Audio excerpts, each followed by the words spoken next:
Hallelujah, praise the lord. ದೇವರ ಪರಿಶುದ್ಧ ನಾಮಕ್ಕೆ ಸ್ತೋತ್ರವಾಗಲಿ. ರಾತ್ರಿ ವೇಳೆಯಲ್ಲಿ ಒಂದು ವಾಕ್ಯ ಭಾಗವನ್ನು ತೆಗೆದುಕೊಳ್ಳೋಣ. ಅದಕ್ಕಿಂತ ಮುಂಚೆ ಚಿಕ್ಕ ಪ್ರಾರ್ಥನೆ ಮಾಡಿ ದೇವರ ಕರಗಳಲ್ಲಿ ಒಪ್ಪಿಸಿಕೊಳ್ಳೋಣ. ಪ್ರೀತಿ ಸ್ವರೂಪನಾದ ದೇವರೇ, ಕರುಣೆಯುಳ್ಳ ಕರ್ತಾವೇ, ನಿಮಗೆ ಸ್ತೋತ್ರಪ್ಪ. ಈ ರಾತ್ರಿ ವೇಳೆಯಲ್ಲಿ ಸ್ವಾಮಿ ದೇವರ ಈ ವಾಕ್ಯದೊಂದಿಗೆ ಮಾತನಾಡು. ಪವಿತ್ರಾತ್ಮರೇ, ನೀವು ಮಾತನಾಡ್ರಿ, ನಾವು ಕೇಳುತ್ತೇವೆ. ಯೇಸು ಸ್ವಾಮಿ ನಾಮದಲ್ಲಿ ತಂದೆ ಆದ ದೇವರೇ. ಯೋನನ ಬರೆದ ಪತ್ರಿಕೆಯಲ್ಲಿ ಮೊದಲನೇ ವಚನವನ್ನು ತೆಗೆದುಕೊಳ್ಳೋಣ. ಯೋನ ಪ್ರವಾದನೆ ಗ್ರಂಥ ಮೊದಲನೇ ವಚನವಾಗಿದೆ. ಯೆಹೋವನು ಅಮಿತಯ್ಯನ ಮಗನಾದ ಯೋನನಿಗೆ, ನೀನೆದ್ದು ಆ ದೊಡ್ಡ ಪಟ್ಟಣವಾದ ನಿನೆವೆಗೆ ಹೋಗಿ ಗಟ್ಟಿಯಾಗಿ ಕೂಗುತ್ತಾ ಅದನ್ನು ಖಂಡಿಸು. ಹಾಲೆಲೂಯಾ. ದೇವರು ಆಯ್ಕೆ ಮಾಡಿಕೊಂಡಿದ್ದ ಯೋನನಿಗೆ ದೇವರು ಒಂದು ಮಾತು ಹೇಳ್ತಾರೆ, ನಿನೆವೆಗೆ ಹೋಗಿ ಅಲ್ಲಿ ಖಂಡಿಸು. ನನಗೆ ವಿರೋಧವಾಗಿ ಅಲ್ಲಿ ಆ ಜನಗಳು ನನಗೆ ವಿರೋಧವಾಗಿ ನಡೀತಾ ಇದ್ದಾರೆ. ಅದೇ ರೀತಿಯಾಗಿ ಆತನಿಗೆ ದೇವರು ಹೇಳ್ತಾರೆ, ನೀನು ಹೋಗಿ ಅವರನ್ನ ಖಂಡಿಸು. ಹಾಲೆಲೂಯಾ. ಇವತ್ತು ದೇವರಿಗೆ ವಿರೋಧವಾಗಿ ನಡೆಯುವಂತ ಕಾರ್ಯಗಳು, ಚಟುವಟಿಕೆಗಳು ಇರುವಾಗ ಎಷ್ಟೋ ಜನದು ದೇವರ ವಾಕ್ಯ ತಿಳಿದಂಥವ್ರು ಆಪೋಸ್ ಮಾಡಿದ್ರೆ ಎದುರುಕೊಳ್ತಾರೆ. ಯಾಕಂದ್ರೆ ಅವ್ರು ಏನ್ ಮಾಡ್ತಾರೋ ನಮಗೆ. ಹಾಲೆಲೂಯಾ. ನಮ್ಮಿಷ್ಟ, ನಾವು ಹೇಗ್ ಬೇಕಾದ್ರೂ ಜೀವಿಸ್ತೇವೆ ಅನ್ನೋರು ಇದ್ದಾರೆ. ಕೆಲವೊಬ್ರು ಮಾತು ಕೇಳುವಂಥವ್ರು ಇದ್ದಾರೆ. ಹೌದಲ್ಲ, ನಾನು ತಪ್ಪು ಮಾಡ್ತಾ ಇದ್ದೇನೆ, ಇದು ಸರಿಪಡಿಸ್ಕೋಬೇಕು ಅನ್ನೋರು ಸತಾ ಇದ್ದಾರೆ. ಪ್ರಿಯನಾದ ದೇವರ ಮಕ್ಕಳೇ, ಹಾಗಾಗಿ ಅಲ್ಲಿ ಅವನೇನ್ ಮಾಡ್ತಾನೆ, ನಿನವೆಗೆ ಹೋಗೋದು ಅವನು ಭಯಪಟ್ಟು, ದೇವರು ಹೇಳಿದ್ದಾರೆ ಸರಿ, ಆದ್ರೆ ನಾನು ಹೋಗಲಿ, ಹೇಗೆ ಹೇಳೋದು, ಹೇಗೆ ಸಾರುವುದು, ಹೇಗೆ ಖಂಡಿಸುವುದು ಎಂಬುದಾಗಿ ಆತನು ಯೋಚನೆ ಮಾಡುವಾಗ ಅಲ್ಲಿ ಕೆಳಗಡೆ ಹೇಳ್ತದೆ, ನೀನೆದ್ದು ಆ ದೊಡ್ಡ ಪಟ್ಟಣವಾದ ನಿನೆವೆಗೆ ಹೋಗಿ ಗಟ್ಟಿಯಾಗಿ ಕೂಗುತ್ತಾ ಅದನ್ನು ಖಂಡಿಸು. ಅದರ ನಿವಾಸಿಗಳು ದುಷ್ಟತನವು ನನ್ನ ಸನ್ನಿಧಿಗೆ ಮುಟ್ಟಿದೆ. ಅವರ ದುಷ್ಟ ಕೃತ್ಯಗಳು, ದುಷ್ಟತನವನ್ನು, ದೇವರಿಗೆ ಅಸಹ್ಯವಾದ ಕಾರ್ಯಗಳಲ್ಲಿ ಇರುವುದರಿಂದ ಅದು ದೇವರಿಗೆ ಕೇಳಿಸಿದೆ, ನನಗೆ ಮುಟ್ಟಿತು ಅಂತ ಹೇಳ್ತಾರೆ ದೇವರು. ಹಾಲೆಲೂಯಾ. ಇವನು ಯೋನ ಬಂದ್ಬಿಟ್ಟು ದೇವರಿಗೆ ಮೆಚ್ಚುಗೆಯಾದವನು, ದೇವರು ಇಷ್ಟಪಟ್ಟಂತವನು, ದೇವರು ಆಯ್ಕೆ ಮಾಡ್ಕೊಂಡವನು. ಹಾಲೆಲೂಯಾ. ಆವಾಗ ದೇವರು ಒಬ್ಬ ಯಜಮಾನನು ಒಬ್ಬ ಆಳಿಗೆ ಕೆಲಸ ಹೇಳಿದ್ರೆ ಆಳು ಕೆಲಸ ಮಾಡಬೇಕು, ಅದು ಧರ್ಮ. ಅದು ಯಾಕಂದ್ರೆ ಆ ಯಜಮಾನನ ಕೈ ಕೆಳಗೆ ನಾವಿದ್ದೇವೆ. ಅವಾಗ ಅಯ್ಯೋ, ನಾವು ಹೋಗಿ ಅಲ್ಲಿ ಮಾತನಾಡಿದ್ರೆ ನಮ್ಗೇನು ತೊಂದರೆ ಮಾಡ್ತಾರೋ ಅಂತ ಹೇಳಿ, ಅದೇ ರೀತಿಯಾಗಿ ಯೋನ ಎದುರುಕೊಂಡು ಅವನೇನ್ ಮಾಡಿದ, ಎದ್ದು ಅಪ್ಪಣೆ ಮಾಡಿದನು. ದೇವರು ಅಪ್ಪಣೆ ಮಾಡಿದ್ದಾರೆ. ಆದರೆ ಯೋನ ಯೆಹೋವನ ಸನ್ನಿಧಿಗೆ ತಪ್ಪಿಸಿಕೊಳ್ಳುವ ಹಾಗೆ ತಾರ್ಷೀಷಿಗೆ ಓಡಿ ಹೋಗಬೇಕೆಂದು ಹೊರಟು ಯೊಪ್ಪಕ್ಕೆ ಇಳಿದು ಅಲ್ಲಿ ತಾರ್ಷೀಷಿಗೆ ತೆರಳುವ ಹಡಗನ್ನು ಕಂಡು ಬಾಡಿಗೆ ಕೊಟ್ಟು ಯೆಹೋವನ ಸನ್ನಿಧಿಯಿಂದ ತಾರ್ಷೀಷಿಗೆ ಪ್ರಯಾಣ ಮಾಡಬೇಕೆಂದು ಹಡಗಿನೊಡನೆ ಅದನ್ನು ಹತ್ತಿದನು. ನೋಡಿ, ದೇವರು ಹೇಳಿದ್ದೊಂದು ಮಾತು. ಇವತ್ತು ದೇವರು ಹೇಳಿದ ಮಾತಿಗೆ ಯಾರು ಸರಿಯಾಗಿ ನಡೀತಾ ಇದ್ದಾರೆ? ಪ್ರಿಯನಾದ ದೇವರ ಮಗುವೆ, ದೇವರು ಎಂದಿಗೂ ಸಹಿಸಲ್ಲ. ನಾನು ಹೇಳಿದ್ದೇನೆ ಅದನ್ನ ಮಾಡ್ಬೇಕು ನೀವು ಅಂತ. ಇವತ್ತು ಆಲಯದಲ್ಲಿ ಕೂತ್ಕೊಂಡು ವಾಕ್ಯ ಕೇಳ್ತೀವಿ, ಹೊರಗಡೆ ಬಂದಾಗ ಜೀವಿಸ್ತಾ ಇದ್ದೇವಾ? ಚೆನ್ನಾಗಿ ಯೋಚನೆ ಮಾಡ್ರಿ. ಯಾರಿಗಾರ ಕ್ಷಮಿಸ ಗುಣ ಇದೆಯಾ?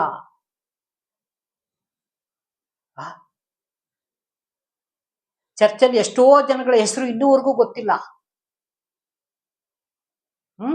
ಆದ್ರೆ ಒಂದೇ ನಾವೆಯಲ್ಲಿ ಪ್ರಯಾಣ ಮಾಡ್ತಾ ಇದ್ದೇವೆ.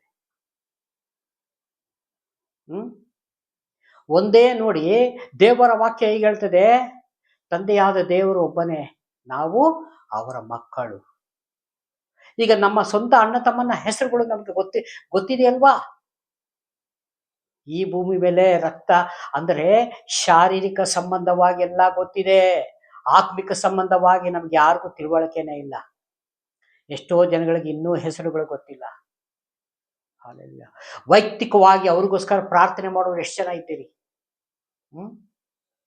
ನಮ್ಮ ಮನೆಗೆ ನಾವು ಪ್ರಾರ್ಥನೆ ಮಾಡಿದ್ರೆ ಸಾಕು, ಅವ್ರಿಗೆ ಅವ್ರ ಸವಾಸ ನಮಗೆ ಯಾಕೆ ಬೇಕು ಅನ್ನೋರು ತುಂಬ ಜನ ಇದ್ದೀವಿ. ಆದರೆ ಪರಲೋಕ ಮಾತ್ರ ಬೇಕು. ಹಾಗೆ ಇದೆಲ್ಲೂ ನಡೆಯಲ್ಲ, ಕಷ್ಟ ಇದೆ. ನಾವು ಇನ್ನೂ ಸರಿಯಾಗಬೇಕು. ದೇವರು ಒಪ್ಪಲ್ಲ ಆ ಮಾತನ್ನು. ಈ ರೀತಿ ನಡವಳಿಕೆ ದೇವರಿಗೆ ಇಷ್ಟ ಆಗುವುದಿಲ್ಲ. ಅದೇ ರೀತಿಯಾಗಿ ಯೋನಾನು ಆ ದಿನಗಳ ಹಾಗೆ ಮಾಡ್ದ. ನಿನವೆಗೆ ಹೋಗು ಅಂತ ಹೇಳಿದ್ರೆ ಅವನು ಸ್ವಂತ ಬುದ್ಧಿ, ಸ್ವಂತ ಇದರಿಂದ ಅವನು ತಾರ್ಷಿಸಿ ಪ್ರಯಾಣ. ಅಲ್ಲಿ ಏನಾಯ್ತು ಕೆಳಗಡೆ, ಅದನ್ನು ಹತ್ತಿದನು. ಬಳಿಕ ಯೆಹೋವನು ಬಿರುಗಾಳಿಯನ್ನು ಸಮುದ್ರದ ಮೇಲೆ ಬಲವಾಗಿ ಬೀಸಲು. ಹಲ್ಲೆಲೂಯಾ. ದೇವರಿಗೆ ಕೋಪ ಬಂತು. ನಾನು ಹೇಳ್ತಾ ಇರೋದೇನು, ನೀನು ಮಾಡ್ತಾ ಇರೋದೇನು? ಬಲವಾಗಿ ಸಮುದ್ರದ ಮೇಲೆ ಬಿರುಗಾಳಿಯನ್ನು ಬೀಸಿ. ದೇವರು ಒಂದು ಮಾತು ಹೇಳಿದ್ ಸಾಕು. ಏನು? ಆಕಾಶ ಭೂಮಿನೇ ಉಳಿಯುವುದಿಲ್ಲ.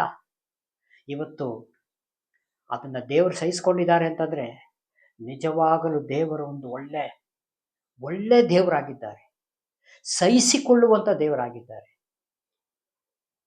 ಮನುಷ್ಯ ಎಷ್ಟು ಬೇಗ ಸಿಟ್ಟು ಬರ್ತದೆ, ಎಷ್ಟು ಬೇಗ ಮಾತು ಬಿಡ್ತೇವೆ, ಎಷ್ಟು ಬೇಗ ನಮ್ಮ ಬುದ್ಧಿಗಳನ್ನ ಚೇಂಜ್ ಮಾಡ್ಕೊಳ್ತೇವೆ.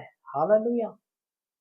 ಇಲ್ಲ, ಅದೇ ರೀತಿಯಾಗಿ ದೇವರು ಆ ಬುದ್ಧಿಗಳನ್ನ, ಆ ಜ್ಞಾನಗಳನ್ನ ಚೇಂಜ್ ಮಾಡ್ಕೊಂಡ್ರೆ ಎಷ್ಟು ಜನ ನಾಶ ಆಗ್ತಿದ್ವಿ ಗೊತ್ತಿದ್ಯಾ? ಅದಕ್ಕೆ ದೇವರು ಒಳ್ಳೆಯವರಿಗೂ ಒಳ್ಳೆಯವರು, ಕೆಟ್ಟವರಿಗೂ ಆತನು ಒಳ್ಳೆಯವನಾಗಿದ್ದಾರೆ. ಹಾಗಾಗಿ ನಾವು ಚೆನ್ನಾಗಿ ತಿಳ್ಕೋಬೇಕು. ಅದಕ್ಕೆ ದೇವರು ಹೇಳ್ತಾರೆ, ಮನುಷ್ಯನೇ ನೀನು ಎಷ್ಟು ಮಾತ್ರದವನು, ನೀನು ಬರೀ ಉಸಿರೇ, ನೀನು ಬರೀ ಉಸಿರು. ಈ ಉಸಿರು ಇಷ್ಟು ಸ್ವಲ್ಪ ಇಟ್ಕೊಂಡೇ ನಾವು ಇಷ್ಟು ಮಾತನಾಡ್ತೇವೆ. ಹಾಗಲ್ಲ, ಹಾಗೆ ಇರ್ಲಿಕ್ಕೆ ದೇವರು ಒಪ್ಪುವುದಿಲ್ಲ.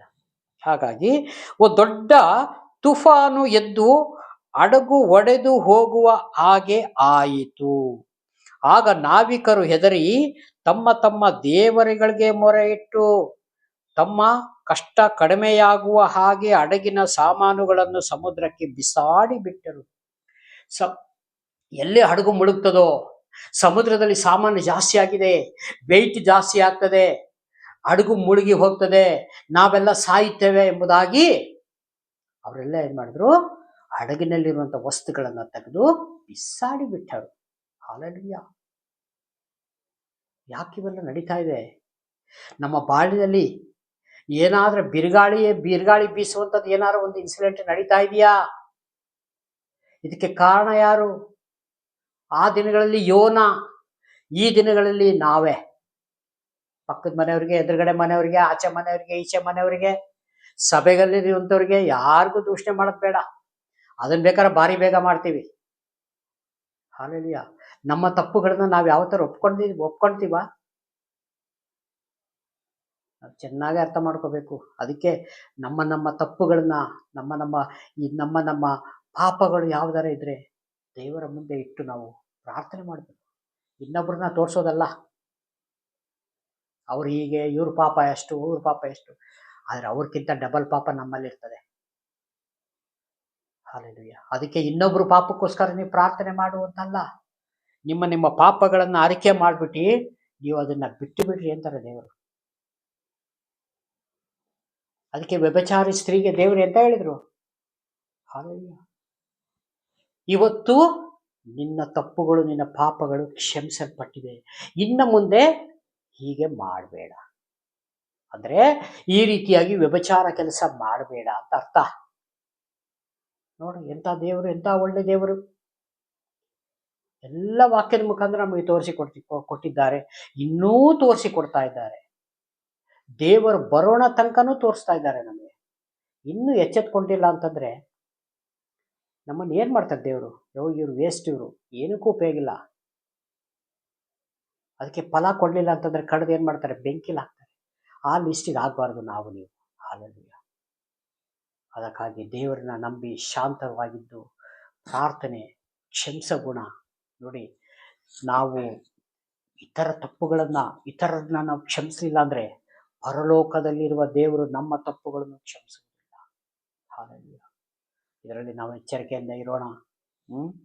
ಇನ್ನು ಕೆಳಗೆ, ಹಡಗಿನ ಸಾಮಾನುಗಳನ್ನು ಸಮುದ್ರಕ್ಕೆ ಬಿಸಾರಿ ಬಿಟ್ಟರು. ಅಷ್ಟರೊಳಗೆ ಯೋನ ಹಡಗಿನ ಒಳಭಾಗಕ್ಕೆ ಇಳಿದು ಮಲಗಿಕೊಂಡನು. ಗಾಢ ನಿದ್ರೆ ಹತ್ತಿತು. ಹೀಗಿರಲಾಗಿ ಹಡಗಿನ ಯಜಮಾನನು ಅವನ ಬಳಿಗೆ ಬಂದು, ಇದೇನು ನಿದ್ದೆ ಮಾಡುತ್ತೀ?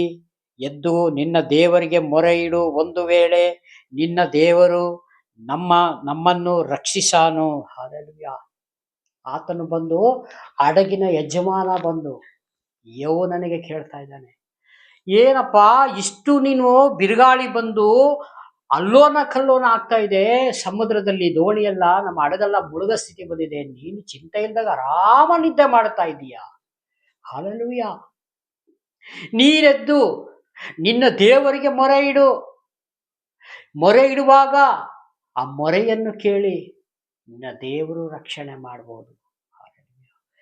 ಅದೇ ರೀತಿಯಾಗಿ ಈ ಕಾಲಘಟ್ಟದಲ್ಲಿ ಕಷ್ಟದಲ್ಲಿರುವಂಥವ್ರು, ದುಃಖದಲ್ಲಿರುವಂಥವ್ರು, ಎಲ್ಲ ಇಂಥ ಹಿಂಸೆಗಳು ಹಾದು ಹೋಗುವಂಥವ್ರು ಯಾರಾದ್ರೆ ಇದ್ದೀರಾ? ಇರುವುದಾದ್ರೆ ಇವತ್ತು ಪ್ರಾರ್ಥನೆ ಮಾಡ್ರಿ, ಖಂಡಿತ ದೇವರು ನಿಮಗೆ ಬಿಡುಗಡೆ ಕೊಡ್ತಾರೆ. ಅದೇ ರೀತಿಯಾಗಿ ಬಿಡುಗಡೆ ಕೊಟ್ಟಿದ ಮಾತ್ರವಲ್ಲದೆ ದೇವರ ಹೆಸರಿನಲ್ಲಿ ಬದುಕುವುದನ್ನು ನಾವು ಪ್ರಯತ್ನ ಮಾಡಬೇಕು, ಕಲಿಬೇಕು. ಈ ಕೊಟ್ಟಂತ ಸಂದೇಶಕ್ಕಾಗಿ ಸ್ತೋತ್ರ. ಚಿಕ್ಕ ಪ್ರಾರ್ಥನೆ ಮಾಡಿ ಮುಕ್ತಾಯ ಮಾಡಬೇಕು. ಪ್ರೀತಿ ಸ್ವರೂಪನಾದ ದೇವರೇ, ರಾಜಾದಿರಾಜನೇ, ಲೋಕಕ್ಕೆ ರಕ್ಷಕನು ಬೆಳಕು ಆಗಿರುವ ನಮ್ಮ ದೇವರೇ, ಮಹಿಮೆ ಅರಸನು ನೀವು ಸ್ವಾಮಿ. ಕರ್ತನೆ, ವಿಡಿಯೋ ಮುಖಾಂತರ ನೋಡುವಂಥ ಪ್ರತಿಯೊಂದು ಕುಟುಂಬಗಳಿಗೆ ಭದ್ರಕೋಟೆ ಮುಚ್ಚಿ ತಂದೆ, ಮಗ, ಪವಿತ್ರ ಆತ್ಮನಾಮದಲ್ಲಿ ಎಲ್ಲರನ್ನೂ ಯೇಸುವಿನ ನಾಮದಲ್ಲಿ. Price the lord. ದೇವರೆಲ್ಲರನ್ನೂ ಆಶೀರ್ವದಿಸಲಿ. ಆಮೆನ್.